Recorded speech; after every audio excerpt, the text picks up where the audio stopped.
नमस्कार, मैं किंशुक शर्मा। 3 अध्याय आप लोग यहाँ पर देख चुके हैं। हड़प्पा सभ्यता, वैदिक सभ्यता एवं सामाजिक धार्मिक सुधार आंदोलन। हम लोगों ने जो राजनीतिक संगठन देखा था वैदिक सभ्यता के दौरान, वो देखा था कि किस प्रकार से जनपद में बदलते हैं और जनपद महाजनपदों में बदलते हैं। ये डिपेंड करता है कि जो मुखिया है जन का, यानी कि कबीले का, वो कितना शक्तिशाली, उसके संसाधन किस तरह के हैं, उसके जो ग्रामणी हैं, कुलप, उसके नीचे जो अधीन अधिकारी हैं, वो कितना उसको सपोर्ट करते हैं, उसका राजस्व सिस्टम क्या है। इस आधार पर हमने ये भी देखा था कि जहाँ ऋग्वैदिक काल में जो शासक थे वो वंशानुगत नहीं थे, उनका निर्वाचन होता था और उनके ऊपर सभा और समिति का पूरा नियंत्रण स्थापित था। लेकिन उत्तर वैदिक काल तक आते आते राजा का पद वंशानुगत होता चला गया, राजस्व सिस्टम पर उसका अधिकार हो गया, वो अपनी सेना रखने लगा। उसने सेनानी नामक एक अधिकारी की नियुक्ति कर ली जिन्हें रत्निन कहा गया है। बहरहाल आगे जाकर जब ये जनपदों में बदले और जनपद फिर महाजनपदों में बदले, तो इनमें सबसे शक्तिशाली जो महाजनपद था वो था मगध। 16 महाजनपदों में, हालांकि जनपदों की संख्या समकाल में भारतवर्ष में काफ़ी ज़्यादा थी, लेकिन जो प्रमुख बड़े राज्य थे, जो महाजनपद थे, वो 16 थे। और इनमें भी सबसे शक्तिशाली जो महाजनपद था वो असल में मगध था। मगध का आकर्षण इतना अधिक था कि पहली बार हम इस काल में आकर, यानी कि 4th शताब्दी ईसा पूर्व में आकर हम लोग देखते हैं कि एक विदेशी आक्रमण भारत में होता है। इसको हमने कहा है द ग्रेट अलेक्जेंडर।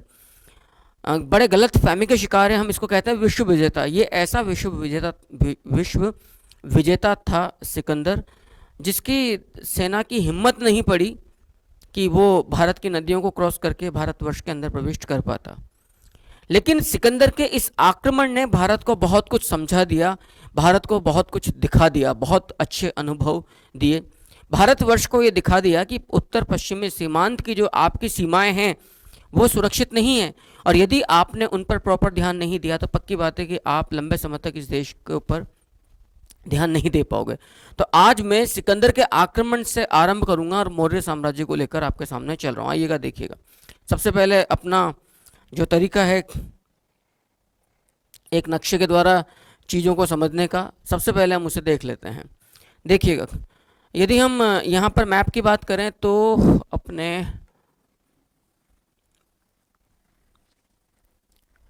ये आपका भारत का नक्शा,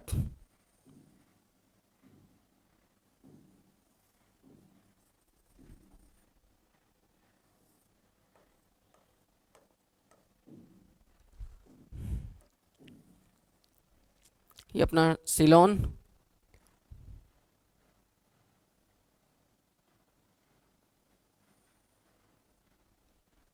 गुजरात वाला एरिया,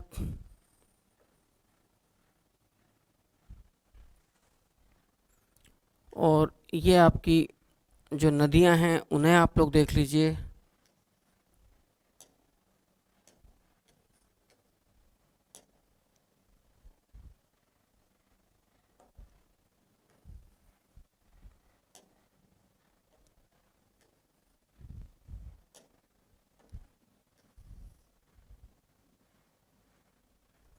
इसके अलावा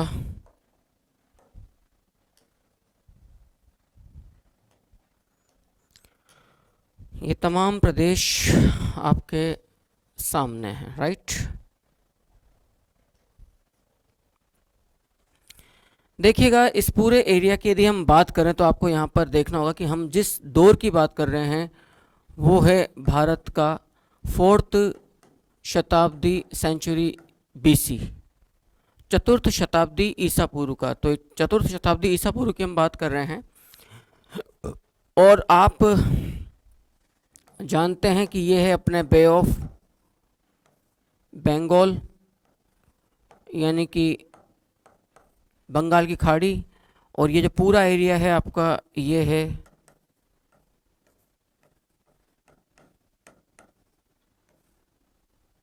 अरब सागर का। ठीक है जी।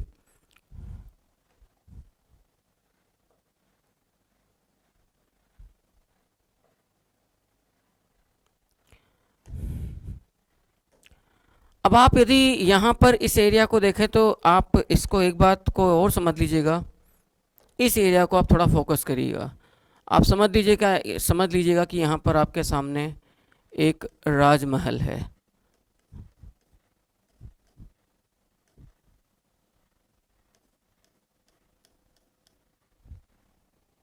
इसको आप यूं देखने का प्रयास करिए।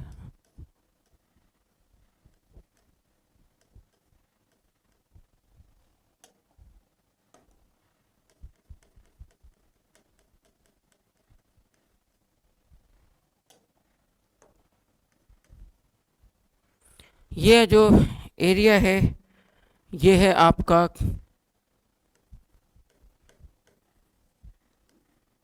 मगध, जिसकी आरंभिक राजधानी आ रही है आपके राजगृह। ठीक है जी। और ये जो यहाँ पर आप एक और देखिएगा, ये जो एरिया है आपका,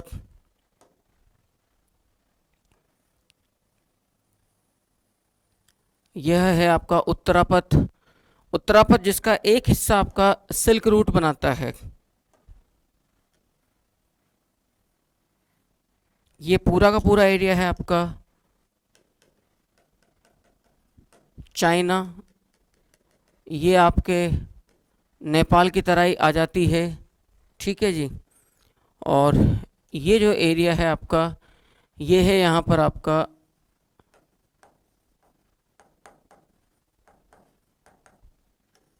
तक्षशिला। ये आपका उत्तरापथ है। उत्तरापथ के बहुत सारे जो हिस्से हैं वो आपके राजस्थान में आ रहे हैं, उड़ीसा तक जा रहे हैं, दक्षिणापथ तक आ रहे हैं, सुवर्णगिरी, गुजरात तक और मालवा तक आ रहे हैं। और फिर इसका जो अगला जो हिस्सा है वो निकल रहा है तक्षशिला से होकर रोम वगैरह को। तो ये जिसको आपने उत्तरापथ कहा है, या जिसको आप रेशम सिल्क रूट भी आगे जाकर जो रोम तक जाता है। अब आप देख लीजिएगा कि ये जो एरिया है अपना, ये उस जमाने का एरिया जिसको आप कहते हैं अश्वायोनी या अफगानिस्तान। और आप लोग यदि यहाँ पर आते हैं तो ईरान, और यहाँ पर आप कह दीजिए बैक्ट्रिया।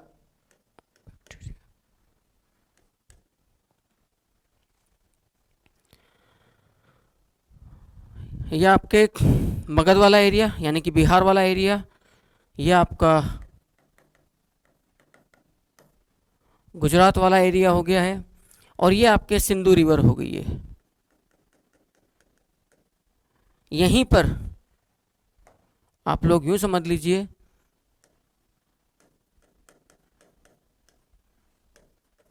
राजा पोरस का राज्य था। और तक्षशिला में दुनिया की जो प्राचीनतम विश्वविद्यालय है, जिसको आपने तक्षशिला विश्वविद्यालय भी कहा, प्राचीनतम विश्वविद्यालय है, वो भी मौजूद है।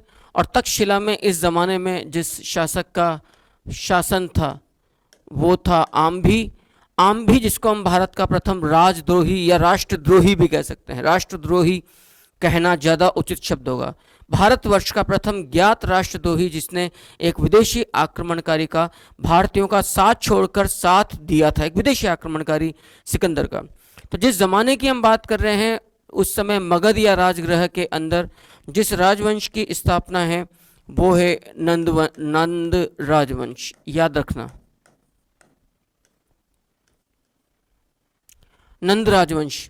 आपको यहाँ पर इस बात को अच्छे से समझ लेना होगा कि जिस मगध की हम बात कर रहे हैं, यहाँ का जो प्रथम चक्रवर्ती सम्राट तो नहीं कहेंगे, लेकिन हाँ सम्राट था, वो था बिंबिसार।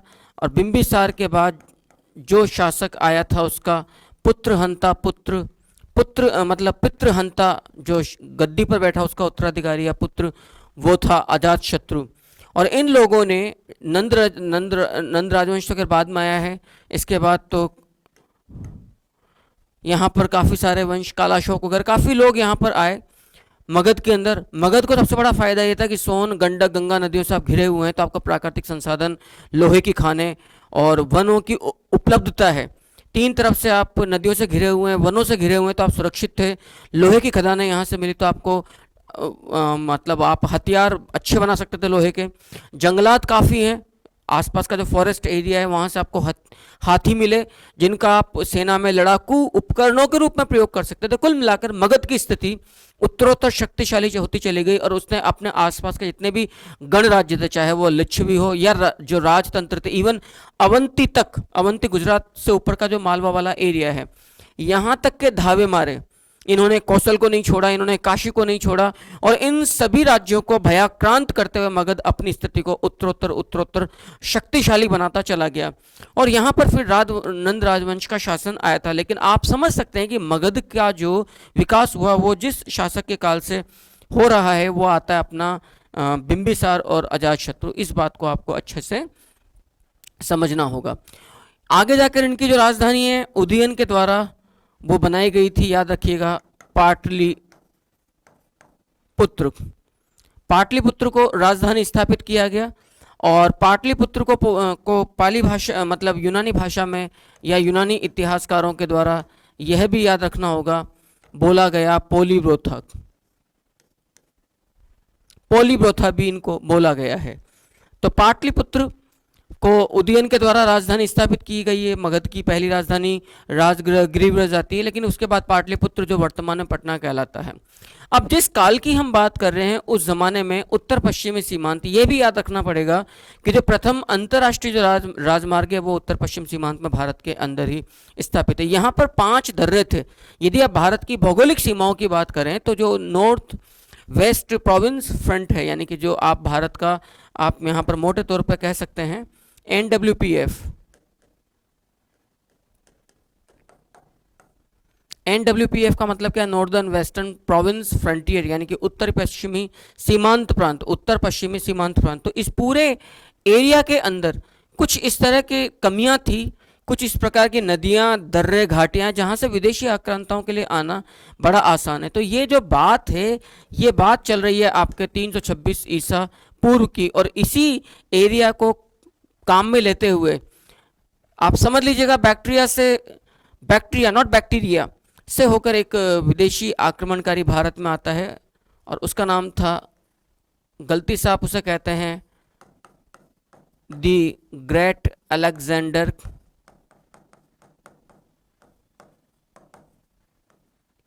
और हिंदी में आप इन्हें, इन सज्जन को बोलते हैं सिकंदर महान।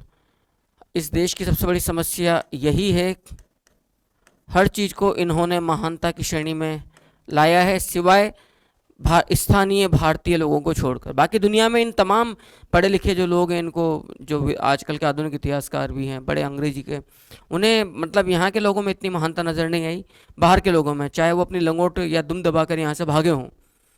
तो ये सज्जन आए, इनका राजा पोरस के साथ एक युद्ध हुआ था, इसको आपने कहा है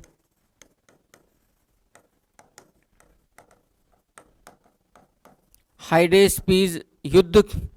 326 ईसा पूर्व में हाइडेस्पीज हम लोग देख चुके हैं।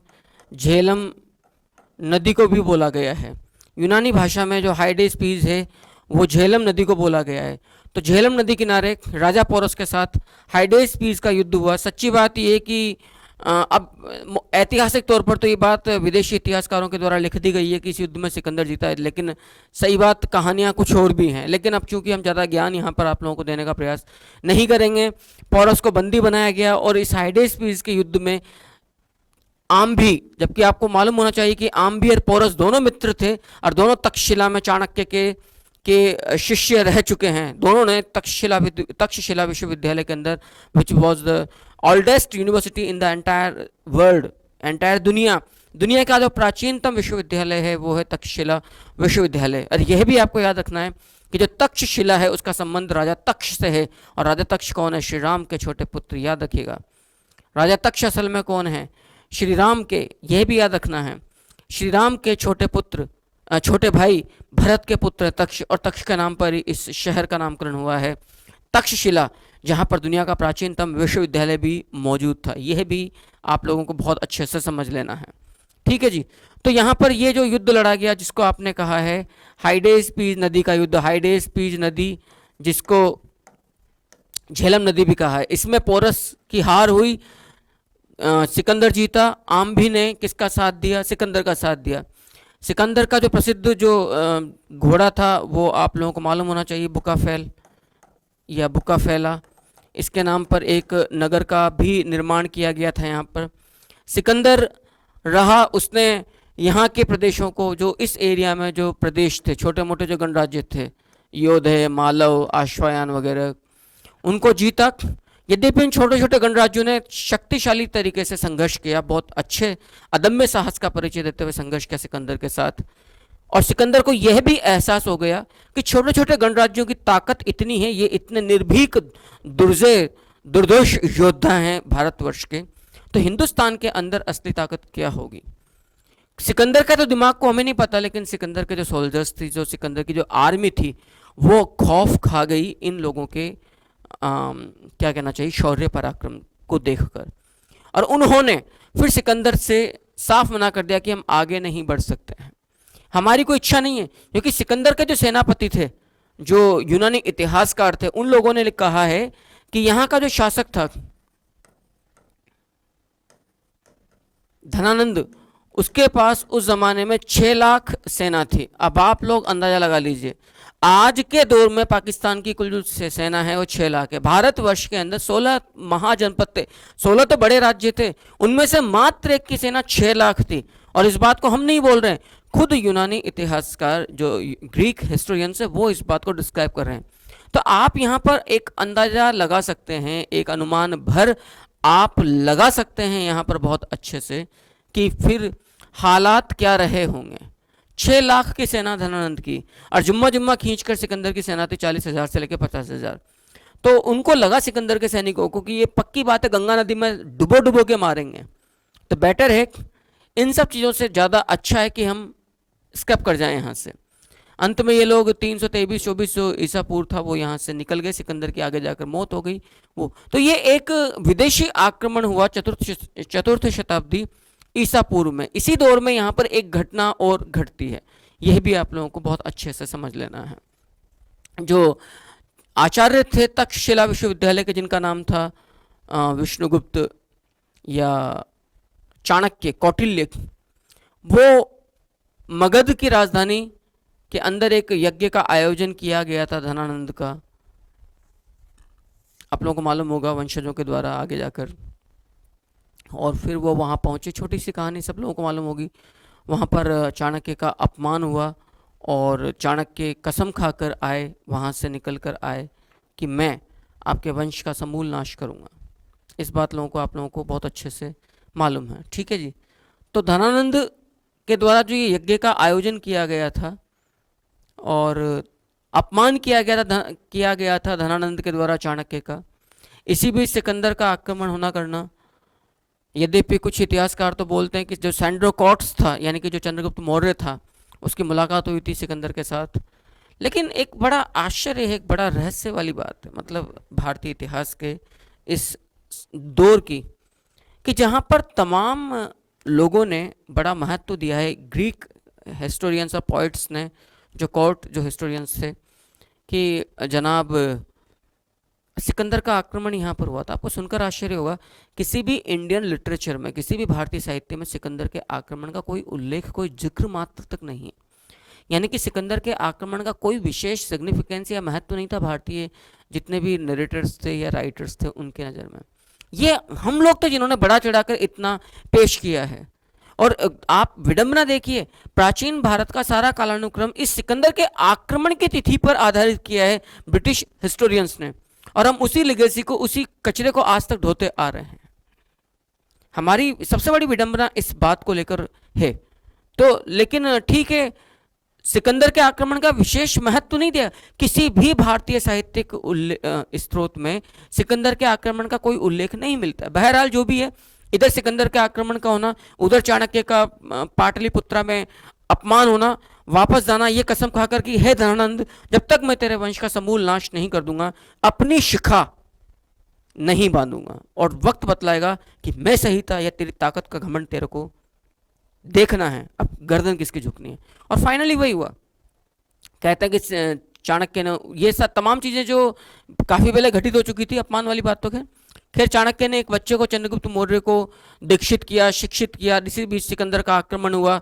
सिकंदर के आक्रमण के समय कुछ यूनानी इतिहासकार तो बोलते हैं कि यहीं पर सैंड्रोकॉट्स की मुलाकात हुई सिकंदर की के साथ, किसको लेकर, धनानंद की सत्ता को हटाने को लेकर। लेकिन हम जानते हैं चाणक्य इतना मूर्ख व्यक्ति नहीं रहे होंगे कि एक विदेशी सत्ता से वह हाथ मिलाएंगे भारतीयों को नीचा गिराने के लिए। ये सब कपोल कल्पना है, मात्र गढ़ी हुई कहानियां किसकी, ब्रिटिशर्स के द्वारा। बहरहाल इधर एक क्रांति होती है तख्ता पलट की, जिसको मौर्य क्रांति कहा गया है। और नंद राजवंश के जो धनानंद, जो नंद राजवंश का जो अंतिम शासक था धनानंद, याद रखिएगा,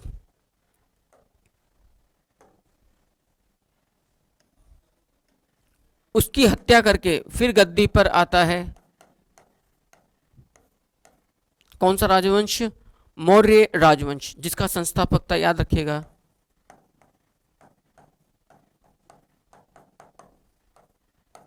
चंद्रगुप्त मौर्य। 323-322 ईसा पूर्व की हमारे सामने ये बात आती है। तो मैं उम्मीद करता हूं कि यहाँ तक का जो मैटर मैंने समझाना चाहा वो आपको समझ में आ चुका है। तो ये असल में आक्रमण तो इस इलाके में हुआ, ये जो आक्रमण हो रहा है ये तो असल में हो रहा है इस पूरे के पूरे एरिया में।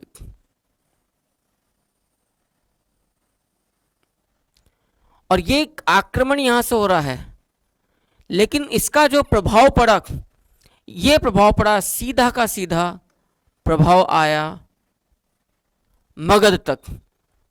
और यहां पर तख्ता पलट की घटना होती है। तो नंद वंश का पतन हुआ और गद्दी पर जो वंश आया वो मौर्य वंश है। लेकिन अपने यहां पे कहा गया जैसी करनी वैसी भरनी। तो मौर्यों ने पतन किया नंदों का, और मौर्यों का पतन किया ठीक उसी तरह से शुंग राजवंश के द्वारा। आप कह लीजिए भारत का प्रथम ज्ञात ब्राह्मण राजवंश है। मौर्य क्षत्रिय थे। धनानंद के बारे में कहा जाता है कि वो असल में जाति से शूद्र थे। तो ये भी बड़ा आश्चर्य है कि शूद्र, हम जो कहते हैं वर्ण व्यवस्था, हमने वैदिक काल में कहा था जैसे आप कर्म वैसा आपका, शूद्र वंश, क्षत्रिय वंश, ब्राह्मण वंश। अब शायद वणिक वंश ही बचा होगा, लेकिन वणिकों के पास तो वैसे भी बहुत बड़ी सत्ता थी, ताकत थी पैसों की, जो तख्ता पलट करते थे। और बेसिक सपोर्ट और पिलर्स वही थे। किसी भी राजवंश का जो मुख्य आधार स्तंभ थे वो थी व्यापार और वाणिज्यिक व्यवस्था। और ये जो इकोनॉमिक जो ट्रेड एम्पायर था वो किसके हाथ में था, भारत के वणिक वर्ग के हाथ में थी वो चीज। तो आप यहां पर देख लीजिए कि नंद वंश, मौर्य वंश और शुंग वंश। शुंग वंश का जो संस्थापक था वो तो आप लोग देखोगे अगली क्लासेस में, पुष्यमित्र शुंग। और मौर्य वंश का जो शासक आप देख रहे हैं चंद्रगुप्त मौर्य, जिसका जो डिप्लोमेटिक पर्सन था, जिसका जो थिंक टैंक था वो थे चाणक्य, आचार्य चाणक्य, यानी कि आचार्य तक्षशिला विश्वविद्यालय के ब्राह्मण आचार्य, जिनका नाम था विष्णुगुप्त कौटिल्य चाणक्य, राइट। तो मैं समझता हूं कि ये पूरा जो मैंने आपको समझाना चाहा है अध्याय को आरंभ करने से पहले, वो बात शायद आपको बेहद अच्छे से समझ में आ गई है। बहुत अच्छे से आप लोगों ने समझा है। और ये क्रांति असल में यहाँ से हुई, लेकिन धक्का लगा सीधा पूर्वी उत्तर पश्चिमी सीमांत के अंदर ये क्रांति आरंभ होती सिकंदर के आक्रमण से, और सीधा इसका असर होता पूर्वी, बिल्कुल एंटीपोल पर, पूर्वी भारत में, मगध के साम्राज्य में। और भारत की प्रथम राजक्रांति, भारत का प्रथम तख्ता पलट यहाँ पर होता है। नंद वंश को धक्का दिया जाता है और धनानंद के घमंड के ऊपर आचार्य चाणक्य का जो ददीप्यमान गौरव था भारतवर्ष का, उत्तरम यत्र समुद्रस्य हिमाद्रश्य दक्षिणम वर्षम तदम भारतम नाम भारती यत्र संतति योजना नाम सहस्राम तु द्वीपो अयम दक्षिणोत्तरात् पूर्व किराता यस्यन्ति पाश्म यवना स्थिताः। ये जो भारतवर्ष का, जो अखंड भारतवर्ष की जो परिभाषा विष्णु पुराण में आती है, ये पहली बार साकार करी चाणक्य, आचार्य चाणक्य के द्वारा, विष्णुगुप्त शर्मा के द्वारा। याद रखिएगा इस बात को। तो यहां पर जाकर ये तख्ता पलट होता है। अब हमें इस मौर्य साम्राज्य को आगे लेकर चलना है। तो एक बार मैं वाइड होता हूं, स्क्रीन को देखिएगा, समझिएगा इस बात को, इस कंटेंट को, क्योंकि आपको ये मैप समझ में आ गया, फिर कभी आपको भारत के उस चीज़ में दिक्कत का सामना नहीं करना पड़ेगा। देखिएगा, नेक्स्ट अपन लोग आते हैं। यहां से देखिए, ये सिकंदर का आक्रमण, सिकंदर का आक्रमण हो रहा है 326 ईसा पूर्व में। सिकंदर का जो साथ दिया वो आम्भी ने दिया, और युद्ध लड़ा गया था 326 ईसा पूर्व में, जिसको झेलम या वितास्ता नदी का युद्ध भी कहा गया है। यूनानी भाषा में हाइडेस्पीस को झेलम नदी या वितास्ता का युद्ध भी कहा जाता है। आप लोग अगली स्लाइड्स पर आइएगा। आप जानते हैं कि इस युद्ध में सिकंदर ने पोरस को हराया। और एक बात और याद रखिएगा, सिकंदर द्वारा भारत के जो उत्तर पश्चिमी सीमांत में अपनी विजय के फलस्वरूप जिस नगर की स्थापना की गई थी वो था निकैया। याद रखिएगा इस बात को, बेहद इंपॉर्टेंट है ये भी। निकैया, निकैया का मतलब होता है विजय नगर। तो हाइडेस्पीस युद्ध की याद में सिकंदर द्वारा अपने विजय के उपलक्ष्य में बुकाफेला, याद रखिएगा बुकाफेला उसके प्रिय घोड़े का भी नाम था, और उसके नाम पर भी एक नगर की स्थापना और की गई थी सिकंदर द्वारा, वो भी अपने बुकाफेला। तो पहला नगर तो आता है निकैया, और दूसरा जो नगर आता है सिकंदर के द्वारा उत्तर पश्चिमी सीमांत में स्थापित, वो था बुकाफेला। नेक्स्ट अगला देखिए। अब हम जो बात कर रहे हैं वो है असल में मौर्य साम्राज्य की। अब इसका एक छोटा सा आप लोग एक आउटलुक देखिएगा। मौर्य साम्राज्य का जो संस्थापक है मौर्य साम्राज्य का, वो है चंद्रगुप्त मौर्य। 322 ईसा पूर्व से लेकर 298 ईसा पूर्व तक। चंद्रगुप्त मौर्य के बाद जो गद्दी पर आता है वो उसका पुत्र गद्दी पर आता है बिंदुसार। 298 ईसा पूर्व से 273 ईसा पूर्व तक। और इसके बाद जो गद्दी पर आता है आपका वो है सम्राट अशोक। 273, 232 और 236, कुछ पुस्तकें 236 ईसा पूर्व तक भी लेकर जाती है। तो जो पूरा जो मौर्य साम्राज्य का जो राजवंश की जो कालखंड है वो है 322 ईसा पूर्व से 187 ईसा पूर्व तक, जब सेनापति ब्राह्मण सेनापति पुष्यमित्र शुंग, याद रखिएगा ब्राह्मण सेनापति पुष्यमित्र शुंग के द्वारा अंतिम मौर्य सम्राट बृहद्रथ की हत्या की गई थी। इस काल में जो अंतिम मौर्य सम्राट था बृहद्रथ, उसकी हत्या की गई और फिर शुंग वंश की स्थापना की गई थी। तो साम्राज्य मगध है, इनकी राजधानी, मुख्य राजधानी जो स्थायी राजधानी थी वो पाटलिपुत्र थी, जिसको पाली भाषा यूनानी भाषा में पोलिब्रोथा भी कहा गया। इस वंश का संस्थापक चंद्रगुप्त मौर्य था, जबकि सबसे प्रसिद्ध सम्राट अशोक था। अंतिम सम्राट बृहद्रथ था, जिसकी डेट्स आती है आपके सामने 187 या 185 ईसा पूर्व। सबसे प्रसिद्ध जो प्रधानमंत्री था वो था चाणक्य या विष्णुगुप्त या कौटिल्य। किसका? मौर्य साम्राज्य का। मौर्य साम्राज्य के पहले जो वंश था आप लोग जानते हैं वो नंद वंश था, जिसका अंतिम शासक था धनानंद। लेकिन जो बाद में मौर्य साम्राज्य के बाद में जो वंश आया वो शुंग वंश था, जिसने 187 ईसा पूर्व या 185 ईसा पूर्व के अंदर अंतिम मौर्य सम्राट बृहद्रथ की हत्या करी। उसके ब्राह्मण सेनापति पुष्यमित्र शुंग ने और शुंग वंश की स्थापना करी थी। ये बात अभी मैं पूरे नक्शे के द्वारा आप लोगों को बतला चुका हूं। यदि मौर्य साम्राज्य के प्रसिद्ध शासकों की बात की जाए तो सबसे प्रसिद्ध शासक जो बौद्ध धर्म का अनुयायी था वो था अशोक। लेकिन चंद्रगुप्त मौर्य और संप्रति नामक जो मौर्य सम्राट थे, इन्होंने याद रखिएगा जैन धर्म को फॉलो किया था। यदि हम उपाधियां देखें या अन्य नाम देखें मौर्य सम्राटों की, तो इनमें सबसे पहले चंद्रगुप्त मौर्य के बारे में एक उपाधि आती है सेंड्रोकॉट्स या सेंड्रोकॉप्टस भी कहा गया है। याद रखिएगा चंद्रगुप्त मौर्य को बोला गया है सेंड्रोकॉट्स, या आप कह सकते हैं सेंड्रोकॉट्टस, या आप कह सकते हैं सेंड्रोकॉप्टस भी इसको कहा गया चंद्रगुप्त मौर्य को। जबकि जो इसका पुत्र था बिंदुसार, उसको कहा गया है यूनानी भाषा में अमित्रोचेट्स, यूनानी भाषा में। और अमित्रोचेट्स असल में ये नाम चुराया गया है संस्कृत से अमित्रघात, यानी कि शत्रुओं का संहारक, शत्रुओं का नाशक। अमित्रघात शत्रुओं का नाशक बिंदुसार को बोला जाता है। तो ये भी टाइटल्स हैं जो आप लोगों को याद रखने हैं। नेक्स्ट अगला देखिएगा। एक और उपाधि आती है आपके सामने सिंहसेन। सिंहसेन बोला गया है किसको? बिंदुसार को। जबकि जो अशोक था उसे बोला गया है पाली भाषा में देवनानाम पियदस्सी, मगधाधिपति राजा अशोक, यानी कि मगध का अधिपति सम्राट अशोक। तो देवताओं का प्रियदर्शी किसको बोला गया है? देवताओं का प्रियदर्शी बोला गया सम्राट अशोक को। यदि इनके हिस्टोरिकल सोर्सेज की बात की जाए तो अर्थशास्त्र का रचयिता कौटिल्य, जिससे जिससे हमें मौर्य साम्राज्य पर प्रकाश पड़ता है। विशाख दत्त का एक ग्रंथ है मुद्रा राक्षस, ये भी याद रखिएगा। विशाख दत्त ने मुद्रा राक्षस नामक ग्रंथ लिखा, उससे ही प्रकाश पड़ता है।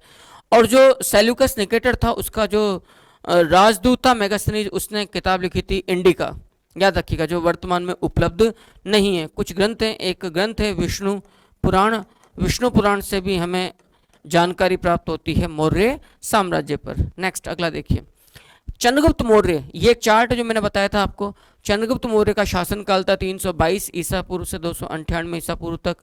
बिंदुसार उसके बाद गद्दी पर आता 298 ईसा पूर्व से लेकर 273 ईसा पूर्व तक। और उसके बाद सबसे प्रतापी जो नरेश आता है वो है अशोक, 273 ईसा पूर्व से लेकर 232 ईसा पूर्व तक।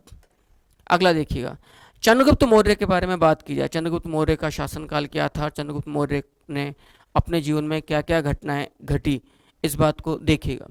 चंद्रगुप्त मौर्य का जो शासनकाल था वो था 222 ईसा पूर्व से लेकर 322 माफ करना, 322 ईसा पूर्व से लेकर 298 ईसा पूर्व तक का। और इसका जो सबसे प्रतापी जो नरेश जो प्रधानमंत्री था वो था चाणक्य या कौटिल्य।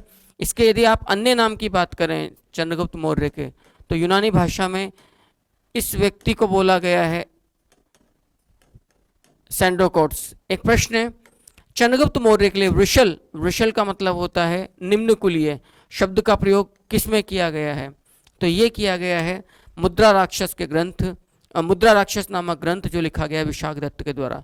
इसका मतलब क्या है कि ये शूद्र नहीं था, सिर्फ आर्थिक स्थिति निम्न थी, वो उस कुल में जन्मे थे। तो कुल तो उच्च था लेकिन इनकी इस आर्थिक स्थिति थोड़ी कमजोर थी।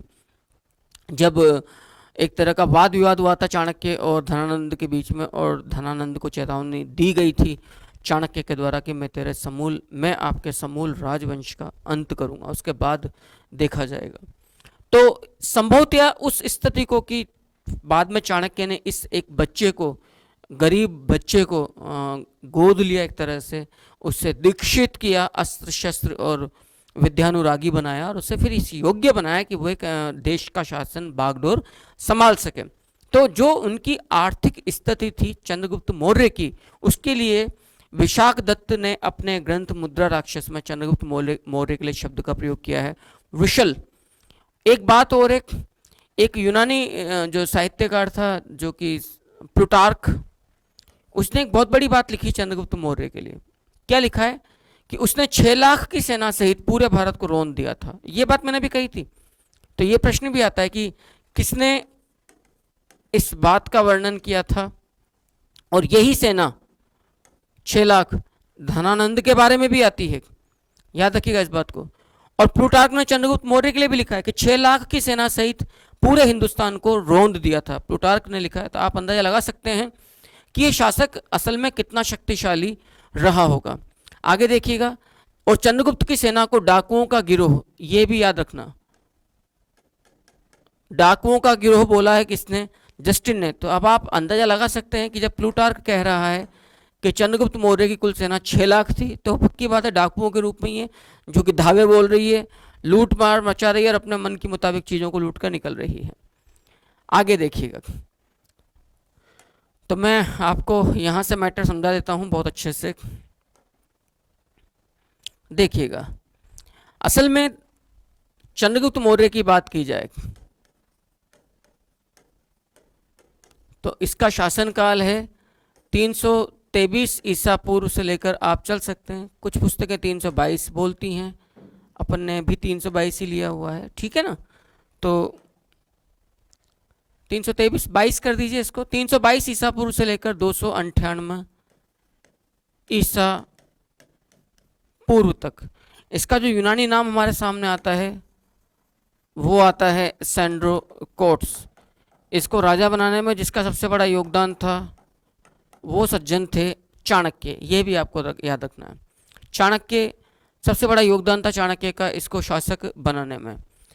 अब एक बात बड़ी बात यह है कि जिस समय सिकंदर यहाँ से निकला तो उसका एक सेनापति जो वर्तमान सीरिया है उस इलाके में इनका शासन था, और उसका नाम था Seleucus Nicator. Seleucus Nicator Seleucus Nicator इस भ्रम में जी रहा था, इस आशंका में जी रहा था सेल्यूकस निकेटर कि ये साम्राज्य जो है हिंदुस्तान का, ये हमारा है, क्योंकि हमारे हमारे राजा सिकंदर ने यहाँ पर आक्रमण किया था। तो कम से कम आप पूरे भारतवर्ष को छोड़ दें तो उत्तर पश्चिमी सीमांत का जो एरिया था उसको तो ये अपना ही मानकर चल रहे थे जो यूनानी थे। तो सेल्यूकस निकेटर ने भी आक्रमण किया उत्तर पश्चिमी सीमांत के अंदर। आप यकीन मानिएगा कितनी बड़ी बात है, सिंधु नदी के किनारे पर युद्ध लड़ा गया और उस समय चंद्रगुप्त मौर्य शासन कर रहा था कहाँ, मगध में। तो मगध से निकलकर सेना को लेकर उस इलाके तक जाना बहुत बड़ी बात थी उस जमाने में। तो यहां पर दूसरा युद्ध लड़ा गया, वो था, आपने पहला युद्ध कौन सा देखा था? पहला युद्ध आपने देखा था हाइडेस्पीज नदी का युद्ध, या झेलम नदी का युद्ध, या आप कह सकते हैं वितास्ता नदी का युद्ध। यह युद्ध लड़ा गया था 326 ईसा पूर्व में सिकंदर और पोरस के बीच में। जो दूसरा युद्ध लड़ा गया वो युद्ध था, याद रखिएगा, सिंधु नदी का युद्ध 305 ईसा पूर्व में। और यह युद्ध लड़ा गया था सेल्यूकस निकेटर एवं